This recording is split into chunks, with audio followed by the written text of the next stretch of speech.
What's going on, guys? JSGC 171, and we're here for a Man City transfer update number 2. After the good success of our last previous video, part 1, which everyone seemed to really enjoy, becoming right now my most viewed video, my most liked video, and also gaining a few subscribers as well, going up I think nearly a third in my numbers. So I just wanted to take this moment just to thank you all for that. We're nearly at 50 subscribers now, which is fantastic for me. It's made good progress. So we'll carry on the series right now. So we will resume. So we're going to start up with the ins again. Now there's no actual factual updates for Man City ins this week. No one's arrived. However, there has been a couple of small developments with the transfers. I'll start with Ryan Bertrand. Ryan Bertrand, I'm still expecting to become a Man City player. Somewhere around 20 to 25 million pounds. He's actually played okay for England in the last couple of matches that he's played in the last week or so. So I'm hoping that doesn't boost the price up too much. But there's been no further developments onto it, so I don't know when that transfer is going to go through. I don't even know if Man City are in discussions with Southampton regarding that transfer. It's just apparently that Man City were after him and a fee was apparently close to being agreed. So maybe we'll have more developments on that next week. Next up, we have Kyle Walker. Now, according to SkySports.com, they've said that Kyle Walker is... agent, I think, has arrived with talks with Man City at some point this week. And Man City are actually meant to go in with a formal bid at any time now. They said it could be any time between after the international friendly with France ending, so Wednesday morning, to any time today or tomorrow, sometime this weekend. Man City will go in with a bid of around £40 million. I don't think it will be as high as £40 million. I think Man City might go in low. The bid will be rejected.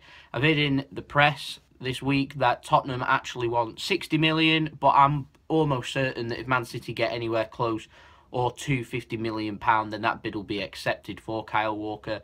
Tottenham have already prepared for life without Kyle Walker, playing Kieran Trippier a lot during the close season, and they've also been linked with quite a few right backs as well. So that transfer isn't imminent, but I am expecting that to go through.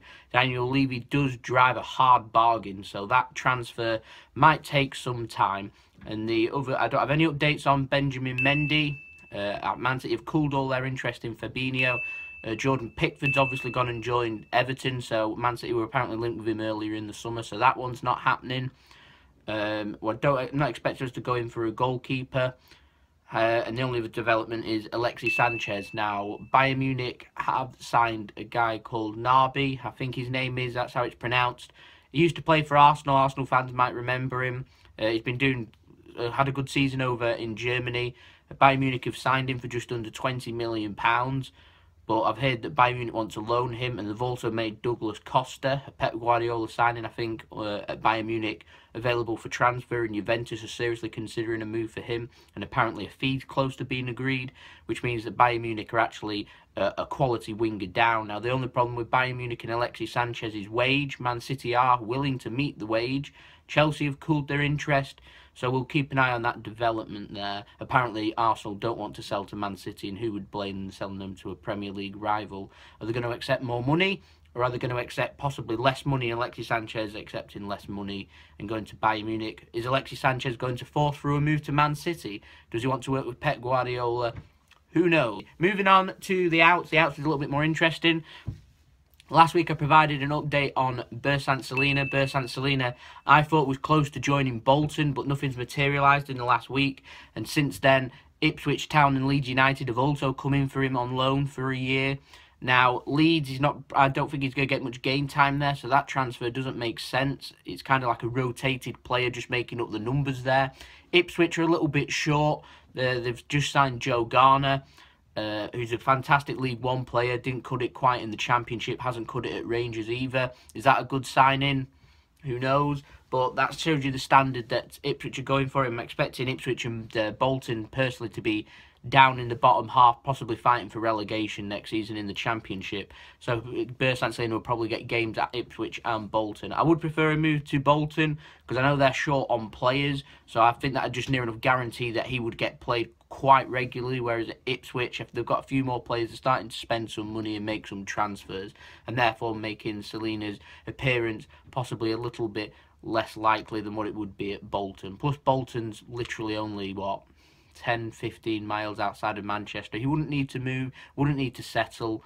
He's basically just going an extra 10-15 minutes into his journey too. So, you know, there's nothing... That move would personally make sense for me, and we'd get a good review of him in the Championship. Other outgoings, Joe Hart has come out this week and said that he'd love to have a transfer away from Man City because he doesn't see his career there, but he has to have a transfer offer first for him to consider, and apparently he's not had an offer from anywhere. Now, if you've watched the friendly, the qualifying match against Scotland at Hampden Park, you'd see that his wall and his goalkeeping to one hand to his side when taking them when the free kicks were coming in from Lee Griffiths. Joe Hart's goalkeeping wasn't the best, and people are starting to see that Joe Hart's goalkeeping isn't the best. So maybe Guardiola's got a point with Joe Hart not playing at Man City. All Man City fans love Joe Hart. We all appreciate the work that he's done. I've seen him make a lot of mistakes over the last not last season because he didn't play, but the season before he started to make a few mistakes. So I was looking for some serious competition for him. He's got it now, but he's kind of out of the pecking order. He'd probably be third choice at Man City, and he's an England #1 international, so he needs to be playing proper first team football. Now, I know no Premier League clubs have come in for him as of yet. Torino's declared him an interest in him, who had him on loan last season. However, Torino's not even made him their #1 priority for a goalkeeper. They've got him for somebody else, and they're not all impressed. And they've come out in the press and said that Joe Hart was expecting more from an England international. So, yeah, that doesn't do a lot for Joe Hart's confidence. Now, I do know Brighton have released Stockdale, their goalkeeper, and he's signed for Birmingham. Brighton are on the lookout for a goalkeeper. So Joe Hart could head there. Is an England international #1 goalkeeper going to be playing for Brighton and playing for England? That remains to be seen. It'd be interesting. So that's a development that we need to keep our eyes on. I wouldn't be surprised if Brighton came in for him, but there isn't actually any updates on Joe Hart. So that's a poor Joe Hart. Furthermore, we've also got no updates on Samir Nasri. We've got no updates on Wilfred Bonney either. Them two players I'm definitely expecting to leave. I have got a little bit of an update on Nolito though. Sevilla are definitely interested, and Sevilla are after Nolito. I don't know if Sevilla are after Nasri as well, but that might be their replacement.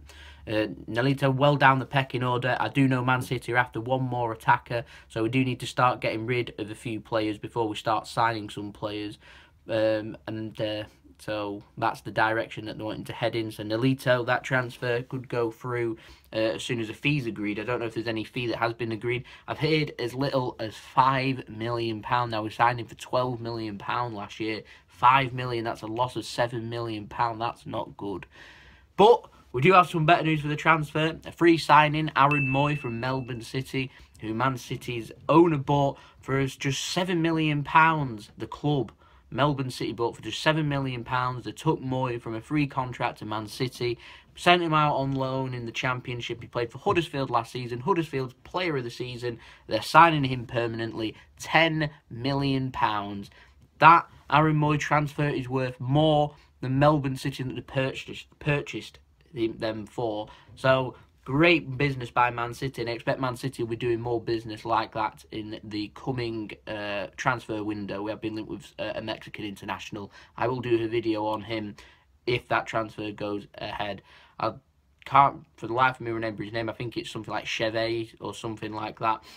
He's decent on Football Manager, a tricky, neat little player, but he's 21 years old, so he's not exactly young. He's not 18, 19, he's 21, he's starting to come into his prime, so he'll be loaned out somewhere, so we'll see what happens there, see if he ends up like the next Aaron Moy, or whether he ends up like the next Marlos Moreno, who I have an update on that, is apparently heading back to South America too, with his tail between his legs, and we'll regard that one, unfortunately, as a flop, but he obviously unsettled, prefers life in South America after not doing too well at Deportivo La Coruna.